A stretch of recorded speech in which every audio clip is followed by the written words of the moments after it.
At this very moment, a constellation of 150 toaster-sized satellites is orbiting 400 kilometers above us, capturing the entire Earth's landmass on an array of miniature cameras that are only advanced and affordable enough because of your smartphone's massive supply chain. Every tropical storm, every peaceful protest, every whale migration. At this very moment, a farmer in Africa is using remote sensors and weather models to help her decide whether to plant carrots or cassavas next season. And at this very moment, a 3,000-year-old pyramid lies meters beneath the desert sand, patiently waiting to be rediscovered by a scientist sitting in her lab in Birmingham, Alabama. Welcome to Prepare.ai's Our Planet and Beyond, and welcome to space archaeologist Sarah Parcak. Good day. Thank you so much for joining me. I'm thrilled to be here at the Prepare.ai conference, and I hope you enjoy the presentation. So I'm going to share my screen right now.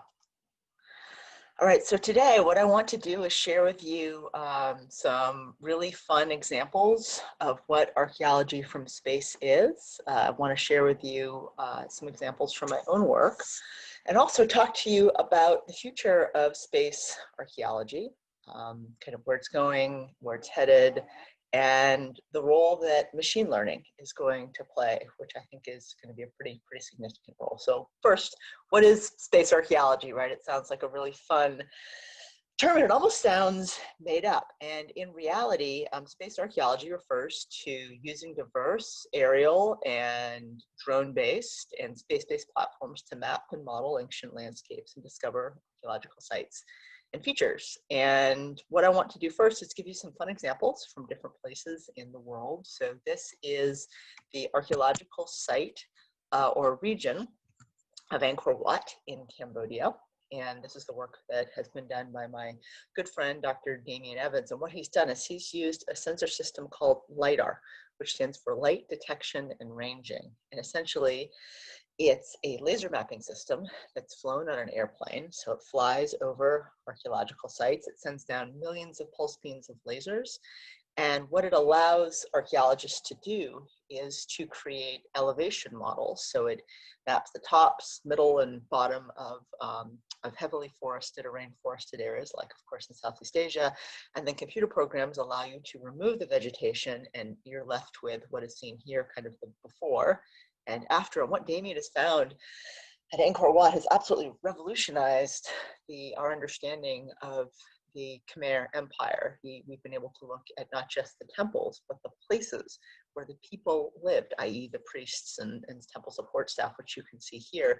And it's helped to unravel the environmental history of Angkor Wat, and shows that about 1,000 years ago, because of pretty significant droughts and over-reliance on water, the ruling classes simply couldn't support their population, and it quote unquote collapsed. So lots of lessons for us today.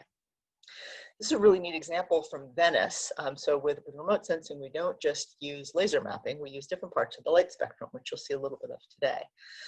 And this is in the Venice Lagoon region. So the Roman city of Altinium, and you can see the difference with the use of infrared mapping as well as visual mapping, and being able to kind of make differences in the vegetation pop. And you can see very clearly the outline of the ancient settlement. So with satellite archaeology or space archaeology, we use diverse techniques.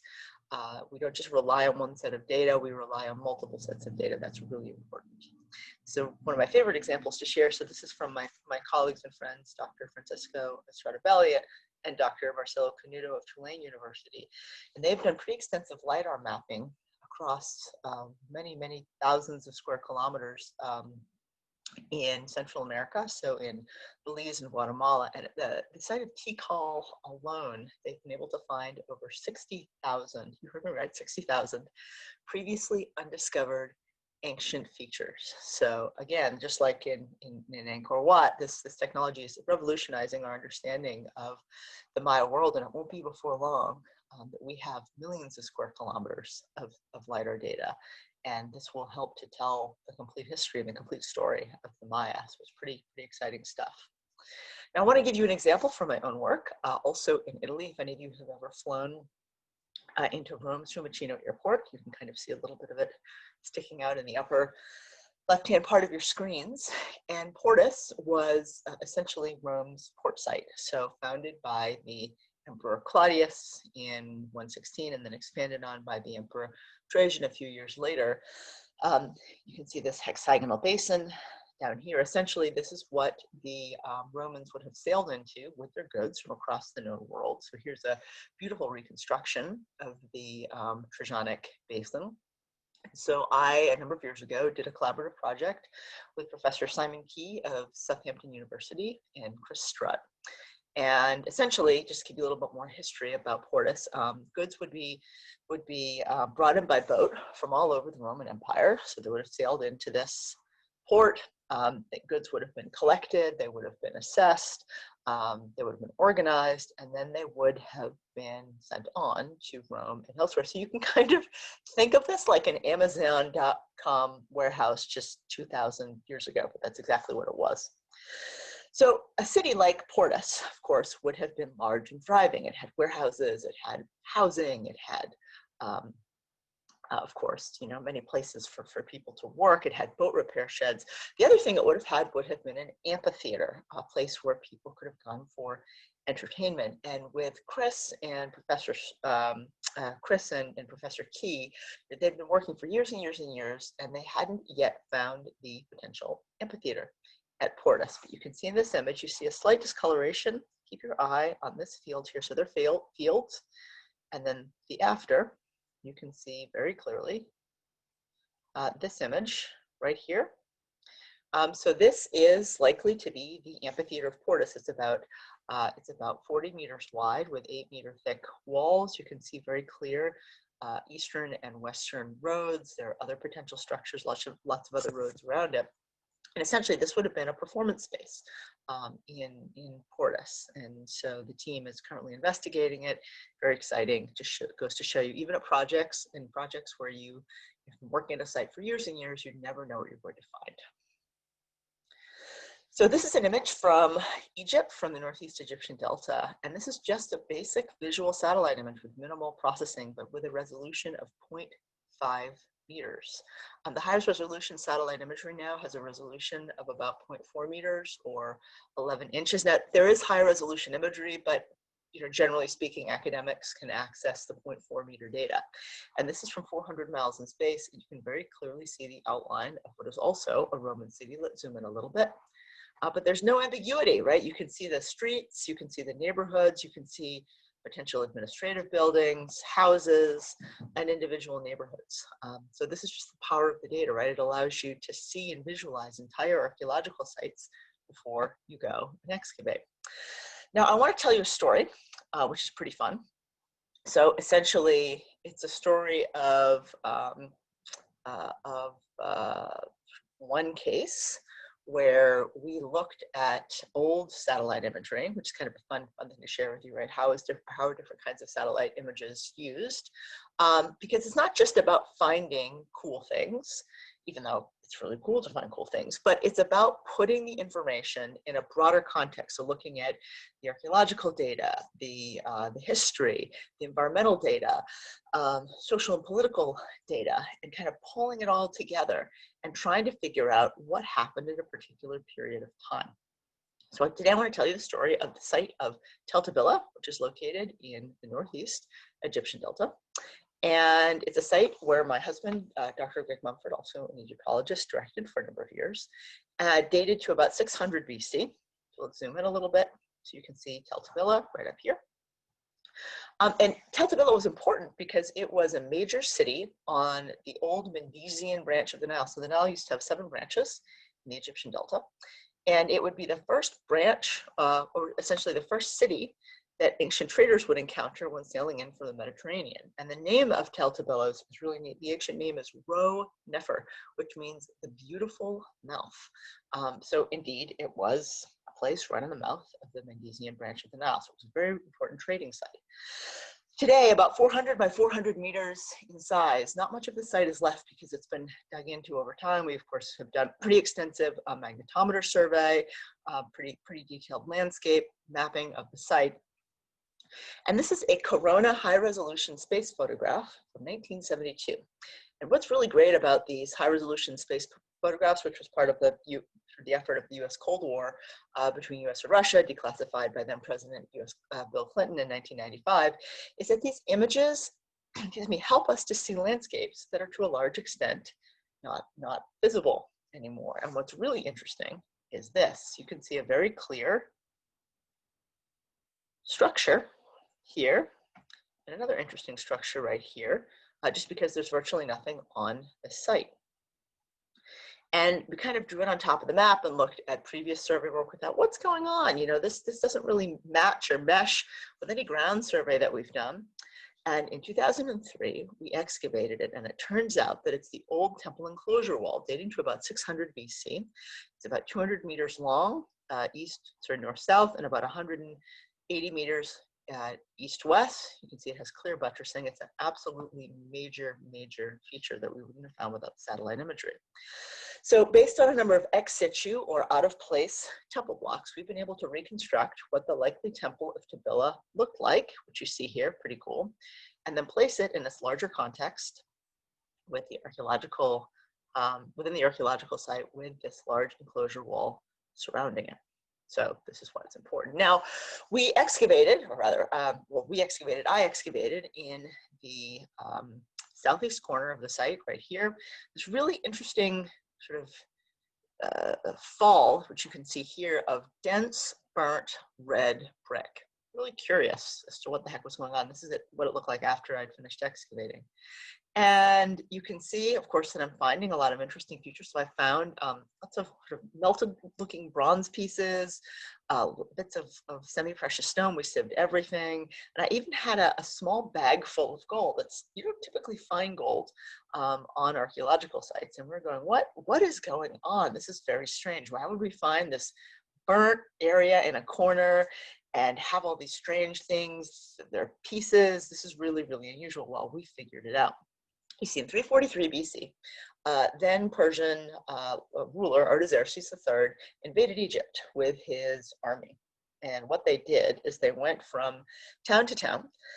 They would invade, they would take over, and they would enter the temples and, of course, desecrate them, because that's what rulers did. That's what rulers have always done. And we're pretty sure that Artaxerxes III in 343 BC came in to Tel Tabilla or Nefer, because it was such an important site.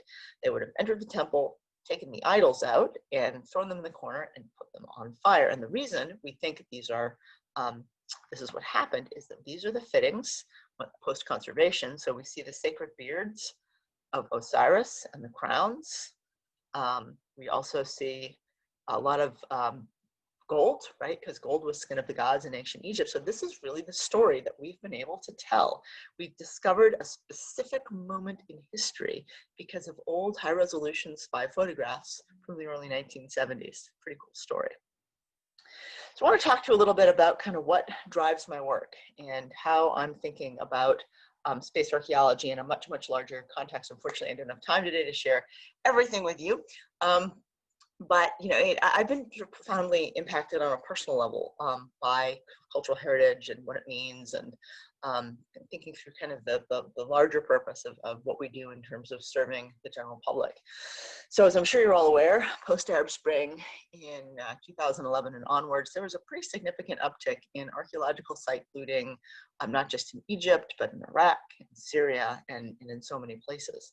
And so we partnered with National Geographic, and they helped us to purchase some new satellite imagery. And you can see in this one image, you know, this 2009, there's no looting in the pyramid fields. 2011, there's some. 2012, there's more. And by 2013, there are hundreds and hundreds of looting pits. So looting was a really serious problem. So my team and I used open source satellite imagery, primarily from Google Earth. And we mapped looting at almost 300 archaeological sites over a 12 to 13-year period, so from 2002 to 2014. And you can see just how clear these looting pits are, right? We mark them in dots, these hundreds and hundreds at this one site.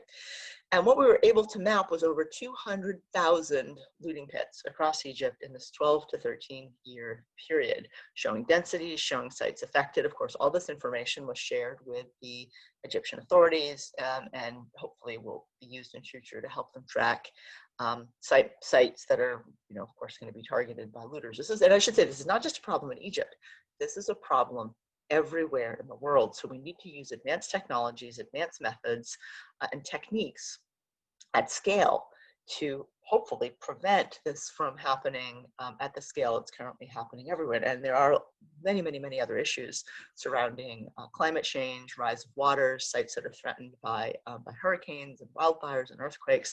In other words, we've got to start kind of banding together as a world and looking at how kind of our daily actions are impacting our shared cultural heritage, right? Because this is a global problem, and these are global treasures. We want to protect them, not just for our kids and grandkids, but for future generations 1,000 years from now. So we have to think, what could we possibly do to not only just protect these sites, but help to map them and find them and share that information with governments.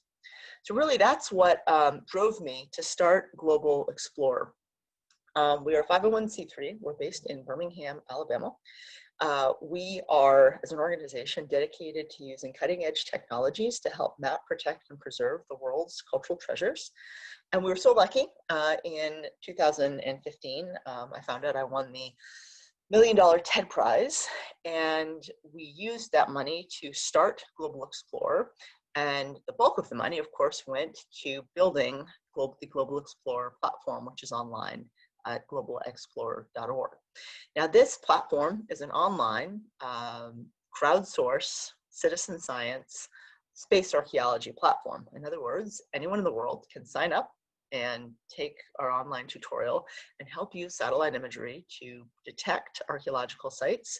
And that data is then shared with governments. Now, I should say, if you go to the website right now, you can sign up. We're in between campaigns.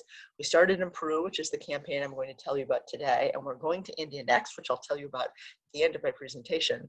But right now, there's no campaigns that are active. We're in the process of rebuilding our platform. But we're so excited. At some point next year, we'll relaunch. And if you've got kids or grandkids, or you are an educator, please sign up. We want as many people to participate from around the world, and it is 100% free. So what is Global Explorer? Why did we design it in the way we did? What were our thoughts going into it? I never understood just how important design was in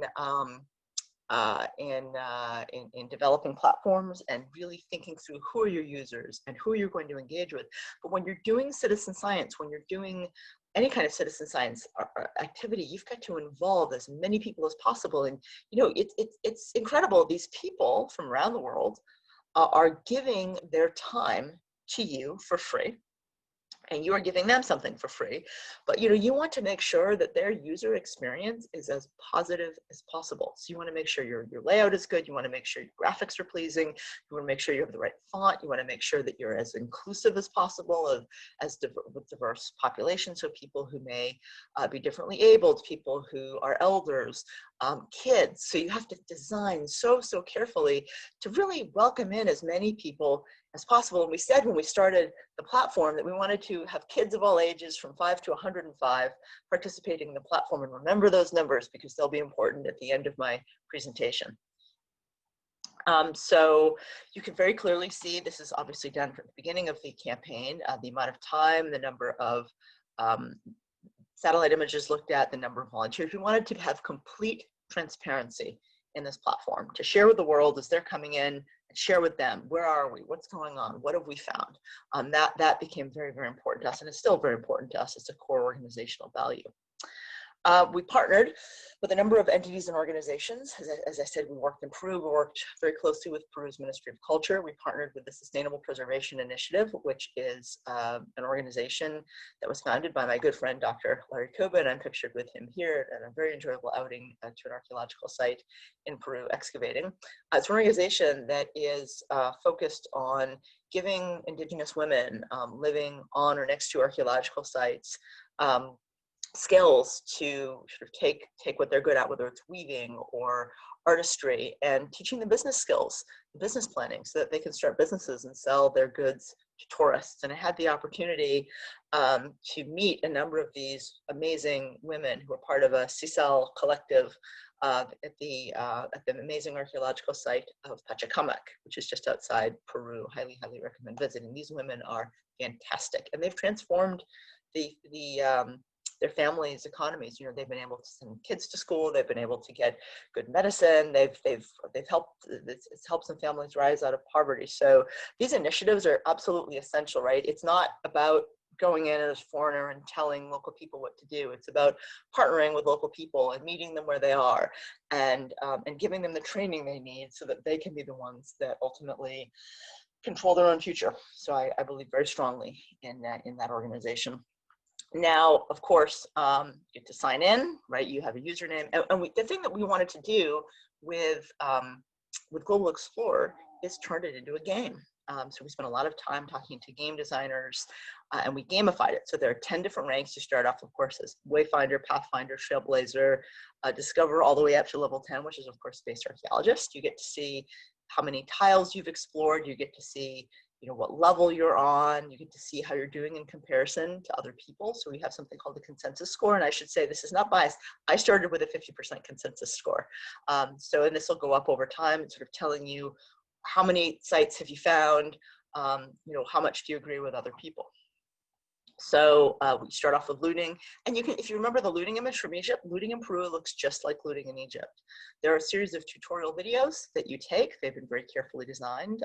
So the next version of the platform will have what we're terming the sandbox. So there'll be about 100 images you go through, and you'll get feedback as you're going. We just didn't have the time to do that. But you know, after the first number of images, you know, people got comfortable. So this is exactly what it looks like when you're on the Global Explorer platform, or did before, and it's going to look pretty similar in the next round. You have a 300 by 300 meter satellite image. And I can hear some of you now, well, like, what about if looters use the platform? You know, there could be sites that are affected, right? But you don't see a map, and you don't see any GPS coordinates. We did this intentionally. The only people that have access to that level of mapping information are us, my team and I, and we then share the data specifically and directly with the museum, with the Ministry of Culture in Peru, as well as collaborating archaeologists. So none of that data ever gets shared outside the people who should have that data. It's pretty straightforward. If you need to revisit the tutorial, you can. Is there looting? Is there no looting? Is there a site? Is there not a site? It shows you where you are. It shows you your progress. And we have a minimum of 6 people look at an individual tile. So can I hear you thinking, well, what if they're bad actors who are going through and saying there isn't something there? Well, I mean, I guess you could do that if you have that much time on your hands. But in general, people were pretty positive about their participation. So there needs to be at least 5 out of 6 people that agree that a tile has a thing or doesn't have a thing. And sometimes you can get really high numbers because people don't agree, but eventually it gets kicked out. We partnered with Digital Globe, Novaxar Technologies, and TomNod. This is one satellite image. You can see things are pretty clear in Peru. So we focused on about 20% of the country. This is one feature that the Global Explorer project found. It's an Inca period fortified structure on top of a hill. So you can see just how easy it can be sometimes to see things on satellite imagery. We also partnered with National Geographic. They very kindly provided lots of great stories and information for us to share as part of our platform. So, you know, this is part of this gift, right? So people are giving us their time. We're giving them the opportunity to be real explorers, because this is not fake. This is exactly the work that I do. I'm a little bit more technical and fiddly, but people are doing real science when they're doing citizen science. We also wanted to give them information. If you're going to be learning about archaeology in Peru, you should probably, you know, learn about the history and archaeology of Peru as well. So it's a slightly older slide, but up through 2017, we had 90,000 global explorers. We're up to over 120,000 global explorers and 16 million satellite images. To date, they found nearly 30,000 what we're calling anthropogenic features, so potential archaeological features, and over 700 of them are likely to be major sites. We've taken all the data. It's been delivered to the Ministry of Culture in Peru. We're partnering with lots of local archaeologists. We're sharing the data. And to date, we have had nearly every country in the world participate in our Global Explorer platform. Now, as you can see from this map, we've got a couple countries that are missing. No one in Greenland yet. Some countries in the heart of Africa and West Africa, and of course North Korea. So if anyone has any connections to them, we're happy to have everyone participate. But yeah, I mean, it really was a huge global effort. And one of my favorite things, of course, was when we hosted chats and YouTube Hangouts. You know, initially you're like, oh no, it's the internet. You know, this could all go horribly wrong. But we had hundreds of people participating from all over the world, and everyone wanted to talk about the excitement of exploring and how they felt when they were helping to map archaeological sites, and everyone was encouraging and supportive, and they asked great questions. Like, it restored my faith in humanity for a little while. So, you know, ultimately to me, given all the enormous issues and challenges we have right now in our world, you know, the idea that we can create these platforms with a shared goal and shared purpose, which is of course to celebrate our amazing diversity as a species, you know, things that can bring people together, that can show them, you know, we're all one species, we're all on one planet, we have so much to celebrate, so much great art and music and these amazing stories. You know, we've got to come together, and really that's the power of this platform. Now, I mentioned to you before, this platform was developed for kids between 5 and 105. Did it work? Well, meet Doris May Jones. Doris is in Cleveland, Ohio. Doris is 93 years old. Doris is a super user of the Global Explorer platform. Look at her. I mean, she's amazing. I've had the chance to talk with her a few times. She's a real spitfire. And Doris, who has long since retired and is at home and you know, wheelchair bound, said for her, even though she obviously is stuck at home, she can't really get out much, she felt like she was giving back to the world. She felt like it gave her purpose. She felt like it gave her a renewed focus and a way to connect with a much broader community. They didn't care that she was 90 plus years old. She was an explorer just like them. I had a number of course, my friends' kids participate, and we had, you know, parents and uncles and aunts and grandparents write in from all over the world. This gentleman wrote into us from India and said that while he wanted to be an archaeologist when he was a kid, his parents wouldn't let him, but now he's able to use the Global Explorer platform with his nephew. And he said, you know, it doesn't matter whether or not my nephew goes on to be an archaeologist, it's that he feels like he's had these rich opportunities and experiences, and as someone who loves it, it's something I get to share with him.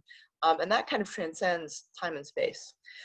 So to kind of wrap up, we partnered with Dr. Louis Jaime Dr. Louis Castillo Butters, and we were able to share the Global Explorer mapping data with him, and he and his team went out with drones and found over 50 new Nazca lines, or these amazing geoglyphs that are in the deserts of Peru. So ultimately for us, it's not just about going and doing this and finding numbers of sites. It's about partnering with ministries. It's about working with local people. It's about empowering those that are there, and you know, they're the key stakeholders. They're the ones that know really the best use of this data. It's about sharing and giving them the tools and the resources they need to be the best at their jobs. So to tell you, you know, next we're going to India. Hopefully that platform is going to launch next year. What we're doing on the next version of the platform is we are incorporating a machine learning tool. I can't quite share all the details with you yet, but ultimately, as you could probably see from from some of the screenshots of the platform, a lot of the data is bad data. A lot of the data is empty. A lot of the data, of course, has cloud cover, maybe it's dense cities. And so we've trained the machine learning algorithm to essentially go through all of our high resolution data and pull out, you know, get rid of all the bad tiles. And we fed all the archaeological site information into it of specific sites and features in key areas of India. And ultimately, the machine is going to kick those tiles to our users. So instead of going through and maybe it's 50 or 100 tiles where a user can't see something, now, hopefully, nearly every image they look at will have a thing. And maybe it's not an archaeological thing, but at least it's something.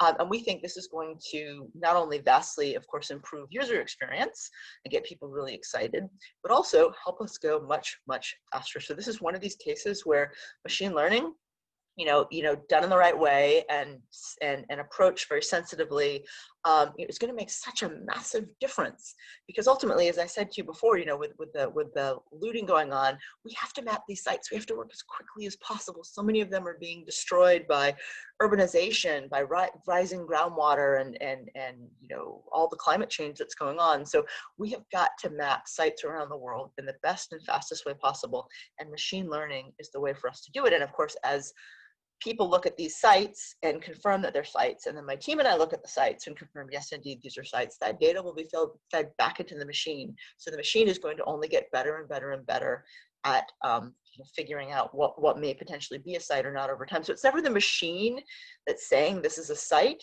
It's ultimately the crowd and us. The machine is just making the process work faster. So our goal over the next couple of years is to map India. We're very excited about the possibility of going into Central Asia.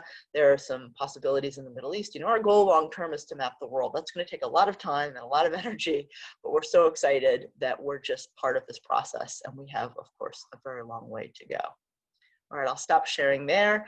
I think I've probably gone over time a little bit, but thank you all so much for your time, your attention, and of course, I invite any and all questions, and I invite you to sign up at globalexplorer.org. Thank you so much. All right. Hi, Sarah, can you hear me? Yes, can you hear me? Yes, I can. Great. Awesome presentation. There's so much in there. I know you probably could have gone on, and I wish we had more time. We've got a bunch. Yeah. We've got a bunch of great questions in the Q&A panel, and Sarah's actually been responding. She was responding during the video. While folks are entering more questions, we have some questions as well. So can you talk about the processes that you're applying to these satellite photos to, to the naked eye just look like a field or just look like, normal terrain? What processes are you using to bring out those features, and how does AI or ML play a role in that today? Right, so one of you asked this, kind of what are our software packages that we use, and we use pretty standard remote sensing and GIS software packages, ER Mapper, ERDAS Imagine, so it's the hexagon geospatial software packages, and of course ArcGIS. We use Google Earth Engine, and so via these kind of standard software packages, we use the same remote sensing techniques that biologists or meteorologists would use to map either changing rainforest landscapes or melting polar ice caps. So what we do is we look at information in different parts of the light spectrum, and so it's not just the visible, it's the near, middle, thermal, infrared, and we combined those different parts of information together, and we use different types of image classification. We look at vegetation health, we look for traces of water, we look for hints of things beneath the ground. Really, we throw the kitchen sink at archaeological sites, and of course the techniques that work in Egypt aren't the same ones that work in Peru, which aren't the same ones that work in India. We have to adapt our methodologies wherever we go in the world. So in terms of machine learning, we have built with a partner, I'm not allowed to share who yet, but a machine learning plugin or tool for the next version of the platform. So ultimately, as I said in the presentation, we're both for detection of looting and detection of archaeological features, and by feeding that information, thousands and thousands of examples into this tool, what we're able to then do is draw or have the machine locate all like things, whether it's a mound or a fort or looting pits, and then that's going to be the data that's fed to the platform participants. And of course, as they are identifying and we're confirming, the machine is only going to get better and better over time. So yeah, I'm so excited about the potential for machine learning. I think it's going to allow us to go so much faster, and then ultimately, we're only our rate of site detection is only limited by number of participants, but we think we're going to be able to map countries pretty quickly, and our goal long term is to map the whole world, and we're not going to be able to do that without machine learning, for sure. Ambitious goals, but why not be ambitious? That's awesome. How will humans keep up with the amount of data you all are going to find? How do we ensure, someone asked about looting, and these same tools can be used to protect, I think, but like, are there enough archaeologists out there to handle the sites that you all are finding? No, there aren't. That's why we need all of you. That's why we need the whole world, with their eyes on this. This is why I'm such a huge fan of citizen science, right? Citizens are, whether it's backyard birding and mapping habitat destruction, or hikers going out and assisting scientists with looking for animals. There's so much great science that can be done by everyone, from I say kids of all ages. We have so much data, and we've got hundreds of years of archaeological data, and there are tens of thousands of archaeological site reports just sitting in archives in museums waiting to be published. We already have enormous backlogs. So the reality is, with climate change, with so much urbanization, with so many threats around the world, we just need good data. We need to be able to tell governments where their archaeological sites are. And you'd think that every site in every country in the world knows where all the sites are. Even the United States, there are 50 different state historical offices, and there are multiple places where site data are stored, even within states. So there's no integrated, like, if you were to ask me how many archaeological sites are in the United States, I don't know. How many archaeological sites are in the world? Millions? I'm an archaeologist. I count sites for a living. You'd think I would know. Some countries in the world have a much better sense of their heritage. Israel, for example, England with English heritage, they know a number of sites, but they're constantly adding new sites. So, this is where I think Global Explorer could play an important role, because we don't ever go into a country and tell a country's Ministry of Heritage or Archaeology what they need. We work with them, they tell us what their needs are, and ultimately we're a data collection, or a technology and data collection organization. And we then kind of leverage the crowd, get that data, and put it in the hands of the people who can use it. And of course there's always threats from looters. There are always going to be bad actors. We can't control if there's a bad actor, but what we can do is work with the government, agree to an in-country data repository, have it password protected, and so if any sites are looted or impacted, at least we know who the limited people are that have that information. So we do the best job we can. The reality is, looters have Google Earth too. I get emails all the time from really sketchy people and sketchy Yahoo accounts saying, hey, is this a site? And most of the time they're wrong, but every now and then they're right. It's like anything, right? Bad actors are going to be bad actors, and the more the key to cracking this nut is data and collecting more information and sharing it with governments. Awesome. So we have just 2 minutes left, and there are a ton of great questions in here, but I think a fun one to end on is, tell us a little bit more about a site that has eluded you so far. Is there something out there that you're dying to find? So I'm very proud of a project I co-direct with Egypt's Ministry of Antiquities. So it's at the archaeological site of El Lisht, that's L-I-S-H-T. It's located about 2 hours south of Cairo. Unfortunately, I didn't have time to talk about it today, but it's been a project that's been going on for 5 years. So it was Egypt's Middle Kingdom capital, dating to about 1800 BC. And so at that site, there are 2 pyramids of Senwosret I and Amenemhet I, thousands of tombs from officials who would have lived and worked at the capital city. Problem is, we don't know where the capital city was. It's called Ichtawi. It was co-founded by Amenemhet I and his son Senwosret I. We know it's somewhere in the floodplain. Well, we've been able to use radar imagery from NASA and been able to map the old floodplain. So we're currently doing coring work. So we're looking for traces of the city. I have a TED Talk from 2012 where I talk a little bit about some of our work at Lisht, and this is work that's ongoing right now. So kind of stay tuned. We're really, really excited. I mean, you typically don't get in archaeology an actual missing city. That's a misnomer, and this one has been missing for thousands of years. So I'm pretty confident about finding missing cities, but just don't ask me to find my car keys. Wow. Well, I am it's so cool and so exciting what you all are doing. Let me ask another one. I realize we have a bit more time. So are there other beneficial use cases beside archaeology that you all have come up with that you can apply this, a similar process. So for example, we've talked about climate change a little bit, agriculture, we have a bunch of agriculture speakers today. Are there other applications that you've thought of or that are being utilized that use a similar system? Oh yeah, so for example, one project it's not just one, there are multiple projects that are doing this.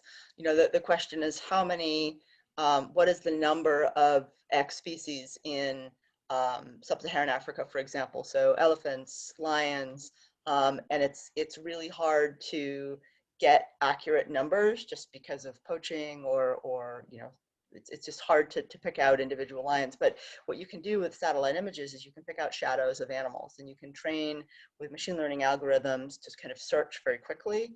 And actually, scientists working in Antarctica have used satellite imagery to find new penguin colonies. And they did this by finding traces of penguin poop, which is amazing. It's like the best story to share with your kids, like poop is awesome. And so ultimately, we don't, finding little penguins or animals can be hard, although with high resolution imagery, it's going to get easier. But what are the traces that the animals leave behind? What are their habitats? What are their, where do they like to live? And you can kind of use the secondary data to help inform you. But I think certainly tracking animals, animal migrations, where are illegal logging efforts taking place? And now there's some really amazing work being done looking at illegal fishing, and machine learning is helping to identify boats. And there's enough information on an individual boat to be able to figure out where it comes from and kind of where they're going and where they're fishing. And that information is then shared with authorities who can pretty quickly take action. Wow. Yeah, I remember seeing a video by NVIDIA that zebra stripes are unique to zebras, like our fingerprints are, and that they are starting to track zebras by their individual stripes to know, where they're traveling and where they're migrating to and from, and it's so cool. So talk about your success rate a little bit. We had a comment that 700 sites is less than 1% success rate, and you had an interesting response to that. Yeah, so apologies if I didn't make it completely clear in my presentation. So yes, so of the 29,000 anthropogenic features that the crowd found, we divvied them up into categories. So 700 of them were major archaeological sites, as in very large sites. The rest were broken down to kind of medium-sized sites and small-sized sites, and we developed that size range in consultation with specialists. So generally speaking, the crowd had about an 85% success rate in detecting archaeological sites and features. And the ones they got wrong, I can easily see why they'd get them wrong, because of course Peru, like so many places, has groups of indigenous peoples that are building in the same kind of techniques and using the same materials as the Inca did or other cultures. So oftentimes, is it a site, isn't it a site? Well, it's clearly being used in modern times. It doesn't mean it's not ancient, it just means it's being used today. This is a challenge we face all over the world, but 85% is pretty good. Is there a civilization or culture that you think we've misunderstood the most, that this technology will help sort of redefine our understanding? Yeah, so quickly, I had a chance to speak to Ryan Coogler, who's the director of Black Panther, a year or two ago, and I said, hey, like, you may not know this, but you actually kind of nailed the sense of Wakanda. Like, it's real. What do you mean Wakanda's real? It's a it's Marvel. I said, no.